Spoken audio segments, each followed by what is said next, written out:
Hello दोस्तों, कैसे हैं आप सब। हमारी कहानियाँ देखने के लिए हमारे चैनल को सब्सक्राइब कीजिए और हाँ, बेल आइकन दबाना मत भूलिएगा।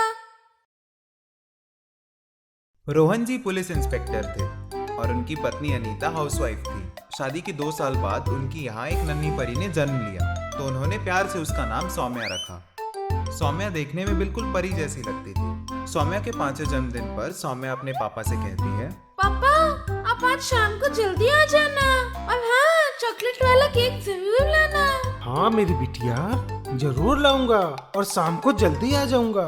उसके बाद सौम्या के पापा ऑफिस के लिए निकल गए। शाम को जब ऑफिस से घर आ रहे थे तभी पीछे से एक गाड़ी वाले ने आकर टक्कर मार दी और गिरते ही उनका सर फट गया और वहीं पर उनकी मौत हो गई। लाश को देखकर सौम्या दौड़कर अपने पापा के पास आई और बोली, पापा उठो ना, मुझसे बात करो। पापा उठो, मुझे केक नहीं चाहिए। उठो पापा, उठो। यह देखकर अनीता भी जोर जोर से रोने लगी तो पास में खड़े पुलिस वाले ने कहा, प्लीज आप लोग धीरज रखिए, रोइए मत आप लोग। अब अंतिम संस्कार का समय हो गया है। प्लीज अपने आप को संभालिए और अपनी बेटी को भी संभालिए। उसके बाद रोहन का अंतिम संस्कार हो गया। उसके बाद अनीता को पेंशन से जो भी पैसे मिलते थे वे अपनी बेटी में खर्च करने लगी और उसने अपनी बेटी का अच्छे से पालन पोषण किया। और जब सौम्या विवाह योग्य हो गई तो सौम्या का विवाह रोहन से हो गया। रोहन एक सॉफ्टवेयर इंजीनियर था। सौम्या जब विवाह करके अपने ससुराल आई, उसके सासू माँ ने बड़े ही धूमधाम से उसका स्वागत किया। अभी शादी को 1 ही महीना हुआ था कि रोहन की कार एक्सीडेंट में मौत हो गई। यह सुनते ही मानो सौम्या के ऊपर दुखों का पहाड़ टूट पड़ा। उसका रो रो कर बुरा हाल हो गया। घर और आसपास के लोग कहने लगे, कैसी अभागन है, आते ही 1 महीने के अंदर अपने पति को खा गई। ये नागिन है, नागिन। तुम बिल्कुल सही कहती हो बहन, अभागन है ये, अभागन। मैंने तो ये भी सुना है कि बचपन में अपने बाप को खा गई थी, अब अपने पति को भी खा गई। इसे तो घर से निकाल देना चाहिए, नहीं तो घर के और लोगों के भी खा जाएगी।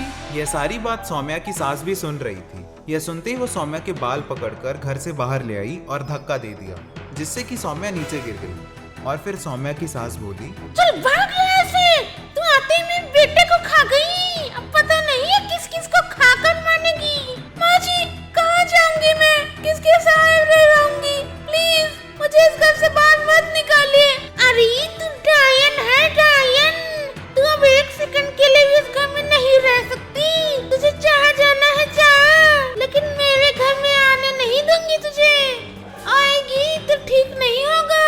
सौम्या रोती रही, गिड़गिड़ाती रही, लेकिन उसकी सास पर कोई असर नहीं हुआ और फिर सौम्या चली गई। सौम्या अपने माँ के घर गई, जिससे आसपास के लोगों ने उसका नाम अपशगुनी रख दिया। यहाँ तक कि उसके सगे संबंधी भी उसे अपशगुनी कहने लगे। एक दिन सौम्या के चाचा चाची अचानक उसके घर आ गए। उनको देखते ही सौम्या सोचने लगी, पहले तो कभी हालचाल नहीं पूछा, आज कैसे हमारी याद आ गई। भाभी, ऐसा है, मेरी बेटी को लड़के देखने वाले आ रहे हैं। घर में बहुत काम होगा तो सौम्या को अपनी चाची का हाथ बटाने के लिए भेज दीजिए। ठीक है देवर जी, भेज दूंगी। कब आ रहे हैं? कल भाभी। ठीक है देवर जी, कल सुबह भेज दूंगी। ना भाभी, सुबह तो बहुत काम होगा, अभी भेज दो साथ। सौम्या के चाचा ने हक जताते हुए कहा। सौम्या की माँ अपने देवर को मना ना कर सकी।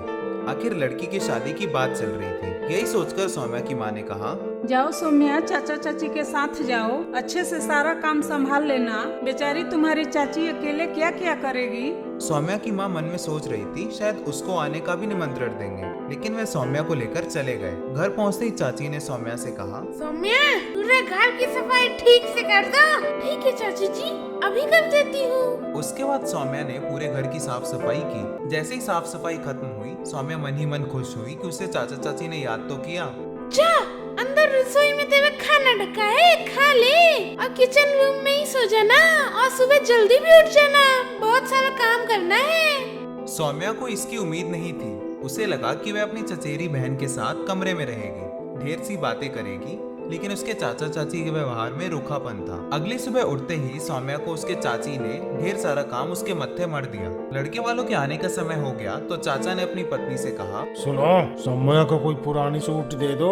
ये सफेद साड़ी में लड़के वाले के सामने जाएगी तो वह कहीं से अपशगुनी न मान ले। आप ठीक कहते हैं जी। फिर सौम्या को उसकी चाची ने एक पुरानी साड़ी दी। सौम्या, ये साड़ी पहन लो क्योंकि रिश्तेदार आने वाले हैं। ठीक है। इसके बाद सौम्या साड़ी पहन लेती है। थोड़ी देर बाद लड़का और उसकी मम्मी पापा आ जाते हैं और सोफे पर बैठ जाते हैं और सामने सौम्या के चाचा चाची भी बैठे होते हैं। सोफे पर बैठते ही सौम्या की चाची सौम्या को बार बार आवाज लगाने लगी। बेटी सौम्या, चाय लेकर आओ। सौम्या बार बार सामान लेकर आती और फिर टेबल पर रख देती।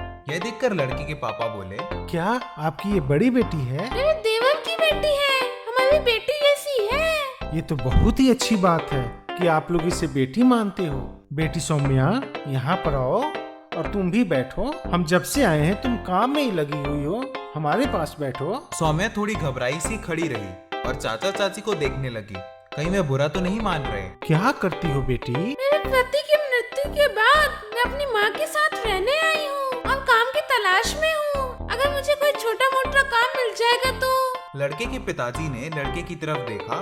कुछ सोचकर लड़के के पिताजी ने सौम्या के चाचा से कहने लगे, मैं अपनी बेटी की शादी आपकी भतीजी के साथ करना चाहूँगा। चाचा चाची तो एकदम सख्ते में आ गए। अरे आप क्या कह रहे हैं? आप अपनी बेटी की शादी अपशुगनी विधवा से करना चाहते हैं, जो अपने बचपन में पिता को खा गई और शादी होते ही पति को? आज के जमाने में आप कैसी बातें कर रहे हैं? करेंगे, आप चाचा चाची हैं, आपको शर्म नहीं आ रही? इतनी बड़ी बात बोलते हुए आप बड़े होकर भी ऐसी बातें कर रहे हो? क्या इस बच्ची का दुख नहीं है पिता और पति खोने का?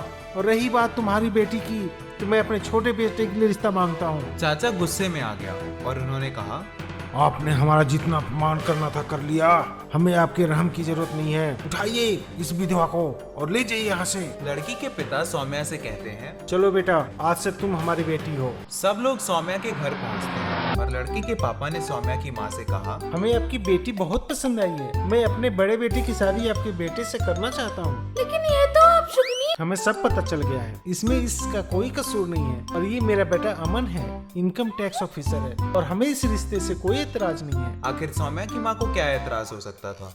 कुछ दिनों बाद सौम्या की धूमधाम से अमन के साथ शादी हो गई, जिसका पूरा खर्चा अमन के घर वालों ने उठाया। आज सौम्या की शादी की 10वीं सालगिरह है और उसके 2 जुड़वा बेटे हैं। अब वह अपशगुनी नहीं बल्कि सौभाग्यवती है। दोस्तों, अगर आपको ये कहानी पसंद आई तो चैनल को सब्सक्राइब कर लें, बेल नोटिफिकेशन दबा लें और वीडियो को लाइक करके अपना फेवरेट पार्ट जरूर बताएं। धन्यवाद।